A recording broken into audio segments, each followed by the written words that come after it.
The beautiful tree అనేటువంటి ఒక పుస్తకాన్ని యూపీకి చెందినటువంటి ఒక రచయిత 18వ శతాబ్దంలో రాసినప్పుడు అందులో చాలా స్పష్టంగా ఉటంకించారు ఆయన. ఆనాటి కాలంలో వర్ణ వ్యవస్థకి అతీతంగా ప్రతి గ్రామంలోనూ ఎలా స్కూళ్ళు నడిచేవి, ఆ స్కూళ్ళల్లో ఏ వర్ణాల వాళ్ళు కలిసి చదువుకునేటువంటి వారు, చదువుకున్నటువంటి స్టాటిస్టిక్స్ని వాళ్ళు ఇంగ్లాండ్ పంపించినప్పుడు వాళ్ళు చేసిన మార్పులు మొత్తం అన్ని పుస్తకాల్లో ఉటంకించటం జరిగింది. ఈ నిజాలు ఎవరికి తెలుస్తాయి? ఈ నిజాన్ని మనం అర్థం చేసుకోవడానికి మనకి ఎంత సమయం కావాలి, ఎంత కాలం పడుతుంది? వెలికి తీసేవారెవ్వరు? వెలికి తీసినా అందులో మనం చూపించేటువంటి ఆ ఇష్టం ఎంత, వీటి మీద మన భవిష్యత్తు ఆధారపడి ఉంటుంది. లేకపోతే మళ్ళీ మనం పరాయి పాలనలో మగ్గిపోయినటువంటి 300 ఏళ్ళు మగ్గిపోయిన భారతదేశం పరాయి అనుకరణలో మన జీవన విధానాన్ని నిముడ్చుకుని మళ్ళీ మనం విదేశాలకు లొంగిపోక తప్పదు, మన చరిత్రని కోల్పోక తప్పదు. మన చరిత్ర ప్రాభవం బయటికి రావాలంటే, మన చరిత్రలో మన ధర్మంలో ఉన్నటువంటి గొప్పతనం వెలికి తీయాలంటే ప్రతి ఒక్కళ్ళు కృషి చెయ్యాలి, మన తర్వాతి తరాలకి అందించాలి, అందులో ఉన్న నిజాన్ని గ్రహించాలి. ఎవడో ఇంగ్లీషు వాడు రాసినటువంటి నా చరిత్రను నాకు నేర్పించటం ఎంతవరకు సబబు? నా భారతదేశంలో ఉన్న మహనీయులు ఎందరో మన చరిత్రను ఉటంకించి ఆ పుస్తకాలు రాసిన ప్రతులు ఇప్పటికీ మనకి లభ్యమవుతున్నాయి. కావలసింది సమయం, కావలసింది మన ధర్మం మీద ఆసక్తి, ఆ ధర్మం మీద అపేక్ష. అవి ఉంటే మన ధర్మాన్ని మనం పరిరక్షించుకోవచ్చు, మళ్ళీ సమాజ నిర్మాణాన్ని మనం చూడవచ్చు. భక్ష్యోత్తమ ప్రతిచ్ఛన్నం మత్స్యోబడిశయామనం లోభాభిపాతిగ్రసతే నానుబంధమవేక్షతే.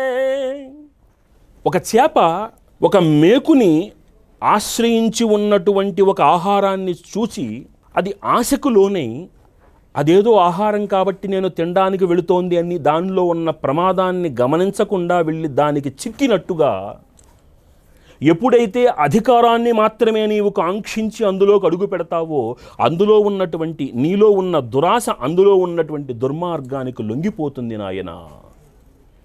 కాబట్టి నీవు దురాశకు దూరంగా ఉండాలి. దురాశకు దూరంగా ఉండి సంయమనంతో నీ యొక్క రాజ్యపాలన చెయ్యాలి.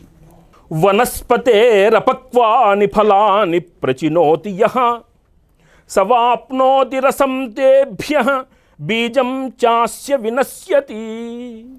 ఒక ఫలము యొక్క పరిపూర్ణతను ఆస్వాదించాలనుకునేటువంటి వాడు ఆ పండు పూర్తిగా పక్వమైన తర్వాత దానిని కోసి దాని ద్వారా ఒక విత్తనాన్ని మళ్ళీ సృష్టించి దాని ద్వారా మళ్ళీ అది శాఖోపశాఖలుగా విస్తరించేందుకు దోహదపడతాడు. దురాశ కలిగినటువంటి వాడు ఏం చేస్తాడు? ఒక మామిడి పండు ఉంది, ఆ మామిడి పండు పచ్చిగా ఉన్నప్పుడు పుల్లగా ఉంటుంది, అదే పండిన తర్వాత ఏమవుతుంది? అది తీయగా మారడంతో పాటుగా దాని నుంచి మరొక మొక్కకి అది బీజం వేస్తుంది. అలా కాకుండా అది అత్యాశకు లోనే అది పచ్చిగా ఉన్నప్పుడే కోస్తే వాడు దాని రుచిని ఆస్వాదించలేడు. అక్కడ ఒక పండు అంటే మరొక వృక్షానికి హేతువైనటువంటి ఒక పండును కూడా నాశనం చేసిన వాడవుతున్నాడు. కాబట్టి ఒక రాజు ఒక ప్రణాళికాబద్ధంగా ప్రయాణం చేసేటువంటి సమయములో ఈ సహనము, సంయమనము ఈ రెండూ అతనికి విశేష ఫలితాలనిచ్చేటువంటి అంశాలుగా మారతాయి. నీలో ఉన్నటువంటి జనాల దగ్గర ఉన్నటువంటి ఆ విజ్ఞతని, విజ్ఞానాన్ని అందిపుచ్చుకున్నవాడు తద్వారా మరింత ఆ జ్ఞానాన్ని శాఖోపశాఖలుగా విస్తరించగలిగేటువంటి సామర్థ్యాన్ని తన రాజ్యంలో నిలబెడతాడు. కానీ వాడు ఏం చేస్తాడు? ఉన్నటువంటి ఆ విజ్ఞానాన్ని అతను అందుకోలేడు, అతను స్వీకరించలేడు, అది 10 మందికి పంచి పెట్టలేనటువంటి నిస్సహాయ స్థితిలో అక్కడితో ఆ ప్రయాణము, ఆ చైన్, ఆ లింక్ అది తెగిపోయేటట్టుగా చేస్తాడు. కాబట్టి ఒక విజ్ఞుడైనటువంటి మహారాజు తన రాజ్యంలో ఉన్నటువంటి ఈ సంపదని, మేధా సంపదని, ఇతరత్ర వృక్ష సంపదల్ని అది ఇనుమడింపజేసే విధంగా తన ప్రవర్తనని, తన రాజ్యాధికారాన్ని సద్వినియోగం చెయ్యాలని ఆయన ఇది చాలా జాగ్రత్తగా గమనించు అని చెప్పడం జరిగింది. ఎస్తు పక్వాముపాదత్తే కాలే పరిణతం ఫలం ఫలాద్రసం సలభతే బీజాశ్చైవ ఫలం పునః. పరిపక్వమైనటువంటి పండు తిన్నవాడు ఆ పండు నుండి ఒక రసాన్ని ఆస్వాదించటంతో పాటుగా దాని నుంచి మళ్ళీ ఇంకొక పండుని, వృక్షాన్ని కూడా పొందగలుగుతాడు. ఒక వృక్షమే అది కనుక వేయగలిగితే దాని నుంచి మరిన్ని పళ్ళు స్వీకరించేటువంటి అవకాశాన్ని కూడా తాను కల్పిస్తాడు. ఇది దూరదృష్టి కలిగిన వాడు మాత్రమే చేయగలిగినటువంటి పని నాయన. రాజుకి దూరదృష్టి కావాలి. ప్రసాదో నిష్ఫలో యస్య క్రోధశ్చాపి నిరర్ధకః నతం భర్తారమిచ్చంతి షండం పతిమివ మైత్రేయః. ఒక రాజుని ఇష్టపడాలి అంటే జనులు ఆ రాజుకు కొన్ని లక్షణాలు ఉండాలి. నపుంసకుడైనటువంటి ఒక వ్యక్తిని ఒక స్త్రీ భర్తగా తీసుకుందుకు ఇష్టపడదు. అలాంటి ఒక అర్హత లేనటువంటి ఒక వ్యక్తిని రాజుగా ప్రజలు కూడా అంగీకరించలేరు. అంటే ఒక రాజు ఆ స్థానంలో కూర్చోవడానికి ముందు ప్రజారంజకమైనటువంటి ప్రజల మనస్సును గెలుచుకోగలిగినటువంటి సమర్థతను తాను కలిగి ఉండాలి.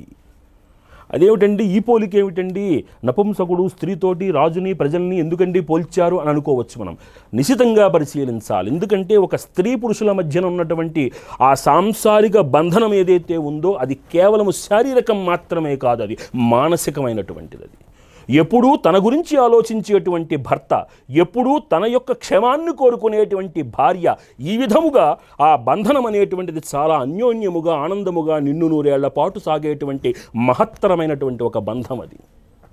అలా రాజు ప్రజల మధ్యన ఉన్నటువంటి బంధము, రాజు ఎప్పుడూ తన ప్రజల యొక్క యోగక్షేమాన్ని కోరుకుంటూ ఉంటే ప్రజలు ఎప్పుడూ రాజు బాగుండాలి, ఇలాంటి రాజు ఇంకా కొంతకాలం బ్రతకాలి అని అతని యొక్క యోగక్షేమాన్ని ప్రార్థించేటువంటి ఆ బంధంగా అది మారాలయ్యా అన్నాడు. ఇది ఆర్థిక బంధనం కాదు. రాజు వల్ల లాభాన్ని చూడరు. రాజు బాగుంటే లోకం బాగుంటుంది, ప్రజలు బాగుంటారు. ఇంతటి మహత్తరమైన సూక్ష్మమైనటువంటి పోలికగా ఇందులో మనకు చూపించడం జరిగింది.